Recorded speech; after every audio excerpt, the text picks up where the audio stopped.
주택시장이 대세하락의 어떤 초입으로 들어가는 완연한 시장이 돼가지고 실거주물을 폐지하면 일단 투기 성향이 좀 등장을 하게 됩니다. 특히 둔촌주공이기 때문에 원래 실거주물 폐지했으면은 하나 따라붙어야 될 게 뭐냐면 분양권 전매가 안 돼야 되는 거예요. 그러니까 정부가 조금만 더 세심하게 무주택자 입장을 진짜 헤아리고 시장의 투기 성향을 없앤다고 가정하면 둘 중에 하나는 포기를 해야 되는 거예요. 정책적으로 국민을 생각하는 게 아니고 정치적 포퓰리즘으로 이걸 둘이 밀어붙이고 있는 거예요. 국민을 볼모로 제가 보는데 좀 많이 안타깝습니다.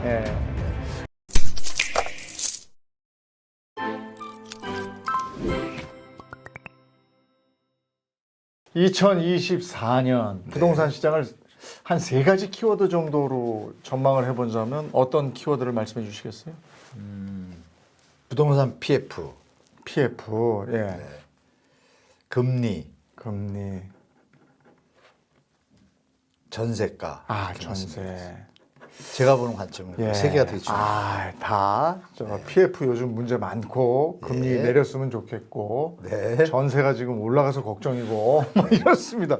이 3가지를 키워드로 던져주셨어요. 이유 들어봐야죠. 이 3가지가 서로 연관성이 아주 뛰어납니다.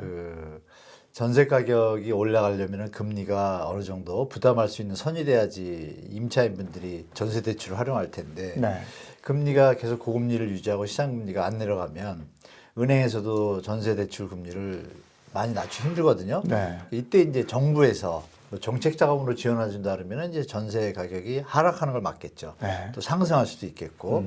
근데 그렇게 되면은 이제 금리와 이제 전세 가격은 이제 상관성이 뛰어나거든요. 근데 금리가 높으니까 이제 우리가 2022년 말에 역전세가 많이 났잖아요. 역전세가 많이 나니까 주택도 이제 갭을 못 메꾸는 주인들이 매도를 할 수밖에 없고 실제로 임차권 등기가 또 많이 늘어났고 전세금을 못 돌려주니까 그러니까 정부에서 임대인들 전세 보증 그 반환 대출을 보증해주는 상품을 내놨잖아요. 그게 이제 역전세가 지금 뭐 멈춰졌다 그러고 전세가가 오른다는 뉴스가 있지만 실제로 정부가 올해 7월 말까지 그걸 연장을 했어요. 그 이유는 뭐냐면 상반기 한 5월까지 2년 전을 더듬어 보시면 2022년 초거든요. 그때가 고점이었어요, 전세 가격이. 그러니까 좀 2022년 말에 내려온 데서 지금 올라가긴 했지만 여전히 2022년 초에 비하면 전세 가격에 갭이 많아요. 이 부분이 좀 문제를 일으킬 것 같고 여기에다 이제 부동산 PF가 만약에 좀 태영을 한번 뉴스에 나왔고 워크아웃 들어가기로 한 것 같고 다음에 다른 건설사가 한 2-3군데가 조금 위험한 데가 있죠. 거기까지 만약에 연쇄적으로 이런 현상이 벌어지면 사람들의 주택에 대한 그 심리가 급격히 좀 제가 볼 때는 하락할 것 같아요.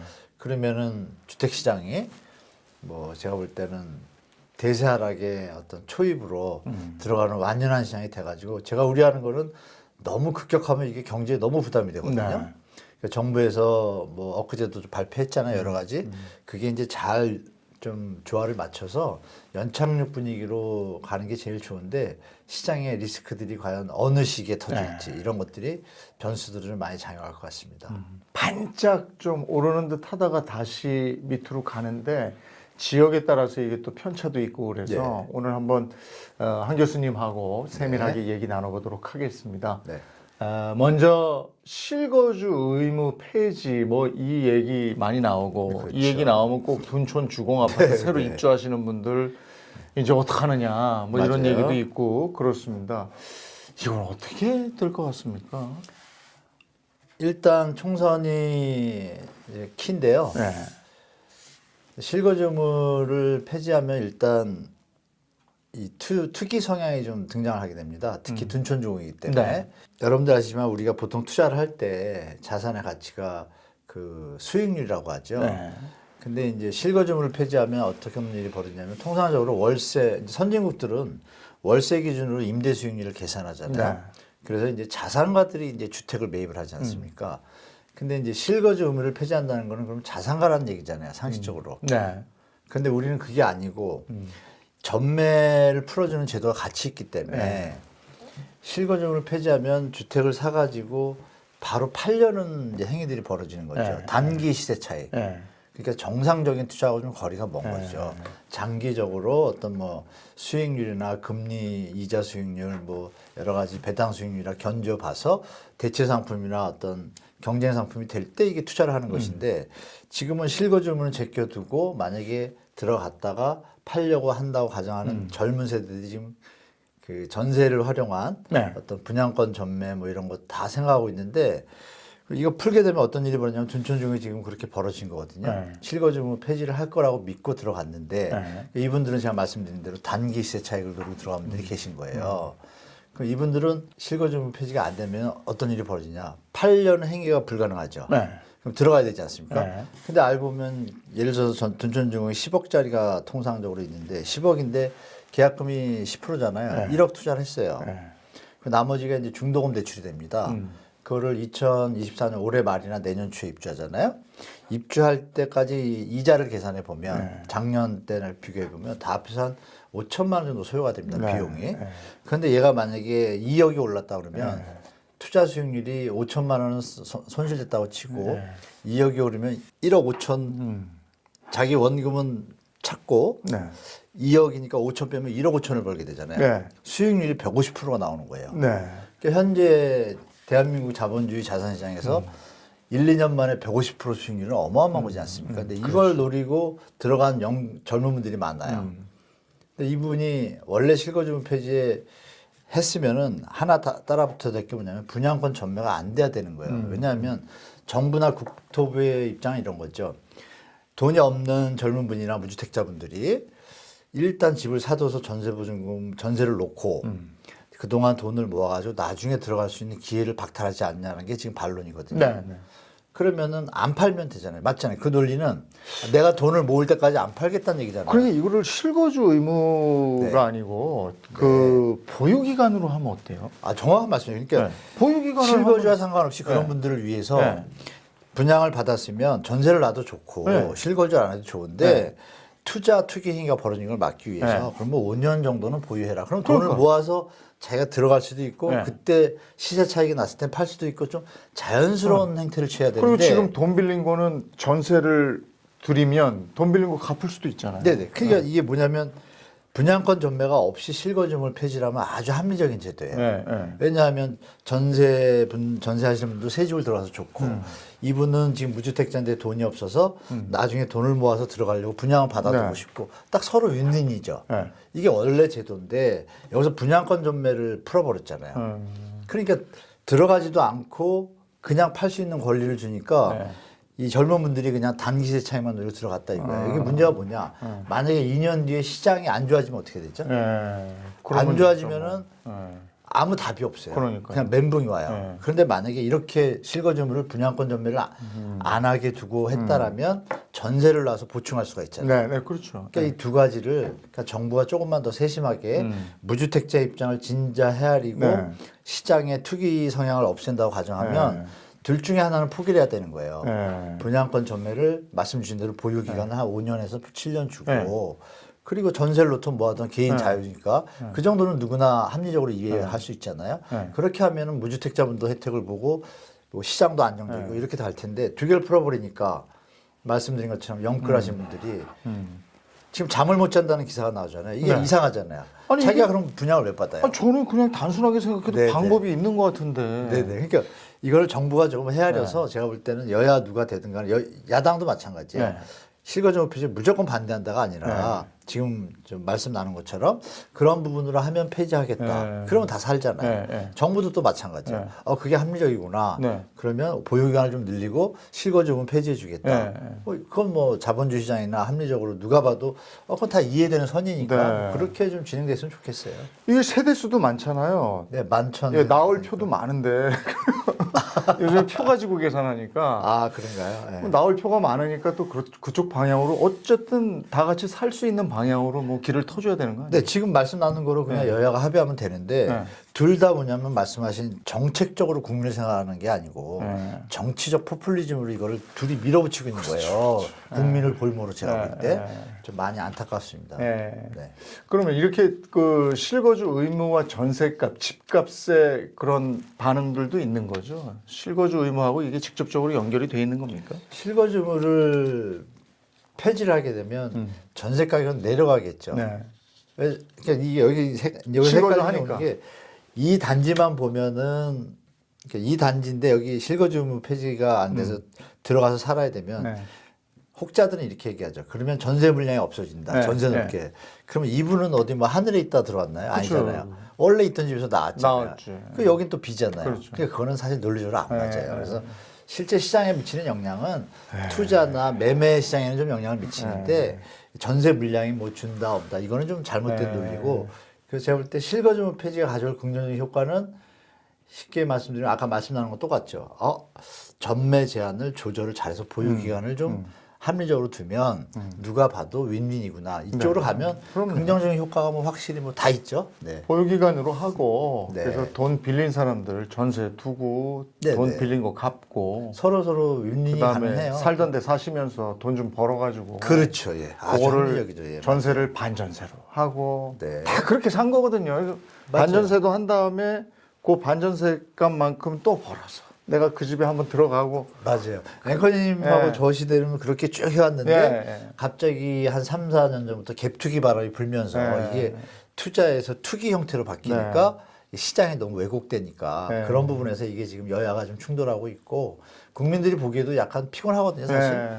그 지금 말씀 나눈 것처럼 이렇게 둘이 얘기를 해도 답이 나오는데 맞아요. 왜 안 할까요? 네. 그 좀 투기꾼들 아쉽습니다. 때문에 집 네. 하나 갖겠다는 사람들까지 피해 보면 안 되는 맞아요. 거거든요. 그거는 좀 막아야 될 것 같습니다. 예. 그거 좀 살펴주셨으면 좋겠습니다. 네. 그 다음에 이제 PF. 네. 이거 이제 어떡할 것인가. 근데 우리가 너무 겁을 줬어요. 일반 국민들한테. 맞아요. 예.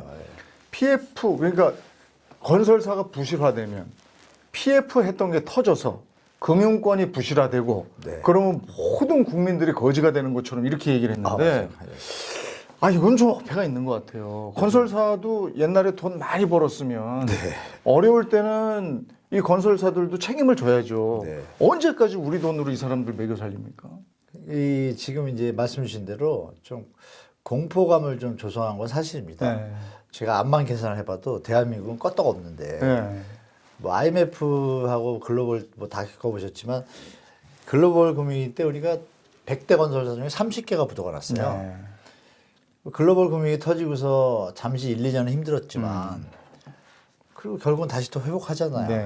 그러니까 전혀 문제 없고 그때는 물론 상호저축은행이 좀 많이 부도가 나서 국민들도 좀 피해 본 거 있습니다. 근데 요번에 좀 다른 게 이 저축은행들도 그때 아픈 경험이 있기 때문에 이번 상승기에 이렇게 과도하게 부동산 PF를 하지는 않았어요. 예. 근데 이제 우리가 많이 듣는 이 금융기관 중에 네. 캐피탈하고 증권사가 사실 제일 많고 태형 건설회사가 이게 연결된 거는 뭐냐면 이분들이 그 캐피탈이나 이런 데서 대출해주면서 네. 신용 보강이라 그래가지고 지급 보증을 쓰게요 건설사하고 만약에 부도가 났을 때 PF 자금에 대해서 그러니까 태형 건설이 결국은 책임을 지게 되는 거예요. 이렇게 시장이 안 좋으면 연결되는데 그럼 이제 볼륨을 봐야겠죠. 네. 그게 얼마나 말씀 주신 대로 우리 국민 경제에 정말 어느 정도 타격이 있는지 정부가 얘기하는 것처럼 마치 나라가 도산할 것 네. 같은 이런 느낌인지 봐야겠는데 이렇게 말씀 올리면 좀 이해되실 거예요. 1980년대에서 2000년 전까지는 그 GDP, 우리나라 GDP 총생산량 중에 이 건설 산업 비중이 차지하는 게 다 합해가지고 한 최고는 한 20% 가까이 갔고요. 네.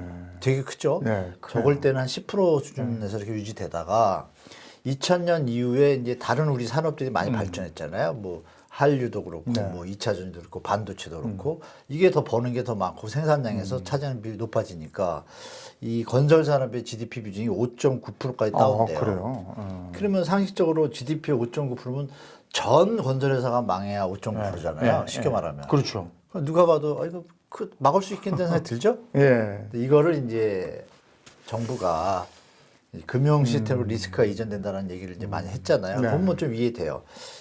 금융 시스템에 넘어가는 건설사뿐이 아니라 금융 시스템의 증권사나 캐피탈 이런 데들이 수신 기능이나 이런 게 좀 약하지 않습니까? 이런 데들이 여전사들이 주로 수신 기능이 없다 보니까 또 배팅을 많이 했어요. 캐피탈들이. 이런 것들까지 우리가 돌봐야 되는 그런 어떤 수준의 현장들의 볼륨이 아닌 거죠. 집으로 말하면 아버지가 사업이 망하면 집안이 흔들대지만 저 막내가 어디 가서 치킨집을 하다 망했어요. 그 집안이 망하나요? 네. 안 망하잖아요. 안 망하죠. 지금 저는 그렇게 표현하는데 네. 그러면 근데 마치 아버지도 쓰러질 것처럼 네. 이렇게 얘기한 거는 좀 국민들을 좀 호도한 게 좀 있다고 저는 보고 네. 현재 볼륨을 따져보면은 뭐 100조 뭐 이렇게 얘기하잖아요. 네. 134조 PF 부실이다. 그 중에 50%는 다 진행이 되고 있어요. 그러면 한 50에서 한 70조라고 보고 이것도 만약에 파산이 되면 반 정도는 원금 회수가 되잖아요. 땅이 있으니까. 그렇죠. 그죠? 그렇죠. 그러니까 결론은 한 30조인 거예요. 네. 결론적으로 보면 30조, 40조인데 그러면 건설회사들이 보통 몇 조짜리니까 한 10개에서 20개 네. 이 정도 자빠지면 정리돼요. 근데 건설회사 우리나라 몇 개인지 아시죠? 종합건설업이 지금 뭐 한 10,000개가 넘습니다. 아, 그렇게 많아요? 10,000개 물론- 넘어요? 네, 물론 이제 자산 단위가 5억짜리가 자본금이거든요. 종합건설이. 우리가 아는 건 몇 개 안 돼서. 그러니까 마치 뉴스에서 예를 들어서 뭐 194개가 부도가 났다 이러면 난리가 난 것 같은데 그 5억 곱하기 하면 1,000억밖에 안 돼요. 그게 뭐냐면 100대 기업 중에 볼륨이 좀 큰데 뭐 태영처럼 뭐 몇 조 네. 회사 이런 회사들이 터졌을 때 좀 문제가 있는 거니까 그러니까 전체 어떤 투명하게 그러니까 MB 때는 투명하게 좀 했거든요. 어떤 PF 부실의 현황도 잘 정리해주고 현장들이 만약에 뭐 할인 분양을 하면 정부에서 도와주고 이런 가이드도 명료했어요. 근데 이번에는 그냥 막연하게 우량 현장이라고 그냥 몸만 박아놓고 85조 들어간다. 누가 어떻게 하는지 누가 받았는지도 모르고 그러면 이런 안 것들을 발표를 안 하잖아요. 거기서 좀 저는 문제가 이렇게 태형까지 온 것 같아요. 만약 투명하게 했다라면 미리미리 좀 대처를 했을 텐데. 근데 다행히 그 연말에 이제 그 이복형 금감원장이 그나마 좀 발표했잖아요. 뭐 120개 현장은 상각하고 매각하고 있다. 나머지 현장들도 뭐 최대한 빠른 내 정리가 될 것 같다. 투명해. 그쪽으로 좀 방향을 바꾼 것 같아요. PF 처음에 얘기가 전에부터 나왔을 때 네네. 사실은 그 방송에서 직접적으로 얘기를 못하지만 우린 뒤로 태형 얘기 많이 했단 말이에요. 많이 했죠. 예. 그리고 나서는 얼마 전에 뉴스에서 보니까 자구안이라고 발표를 했는데 네. 그냥 자기들은 살고 맞아요. 그냥 도와달라는 거였잖아요. 맞습니다. 그러니까 그런 식의 모습을 보면 우리 국민들은 또 이제 저건 뭐야 이렇게 되거든요. 맞습니다. 건설사들도 좀 많이 노력을 해야 될 것 같아요. 근데 이번에 뭐 노력을 스스로는 안 하고 이제 억지로 그게 도와달라고 망할 그러니까. 것 같으니까 네. 이제 결국은 자구안이 좀 좋아졌는데요. 네. 근데 그분이 표현할 때 그저 채권단한테 회의할 때 표현할 때 저는 제일 놀랬던 게 이제 마지막 자구안인데 필요시란 단어죠. 네.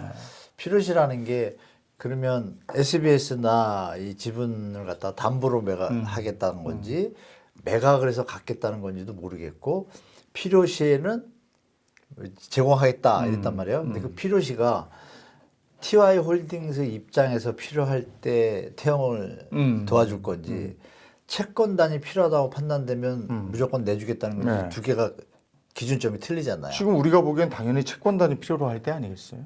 근데 이분 생각은 좀 다르죠. 아닌 거죠. 아닌 거죠. 그러니까 이제 네. 어제 회의 때 막 뭐지? 이렇게 되는 거죠. 시간이 많이 길어갔잖아요. 이분이 뭐지? 이거 끝까지 머리가 좋은 거를 좋으신 것 같아요. 예? 그런 걸 한 것 같은데 결론은 이것도 있죠. 태형 인더스트리를 매각했을 때 그 태형 인더스트리 지분 중에 그 아들하고 따님이 지분이 꽤 있어요. 가져간 돈이 몇백억씩 되거든요.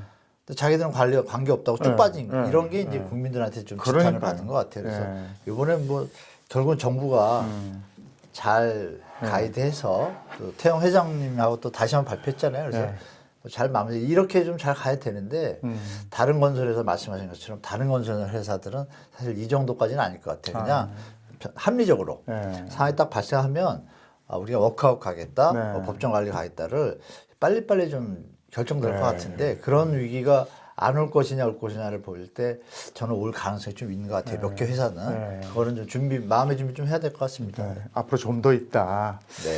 네. 셀프TV 탐나는 재테크 지금 부동산 시장을 날씨로 보자면 오늘 얘기 쭉 들어보니까 안개 낀 새벽 정도 뭐 이렇습니다. 안개가 뭐 언젠가는 거칠 테지만 그게 언젠가 될지 또 이 안개의 끝은 어디인지 알 수 없는 상황이니까 이렇게 조심 가시고요. 오늘 한문도 교수님과 이 시간이 여러분에게 안개 속에서 잘 걸어갈 수 있는 그런 시간이 됐길 바랍니다. 오늘 여기서 마치겠습니다. 한문도 교수님 고맙습니다. 네, 고맙습니다.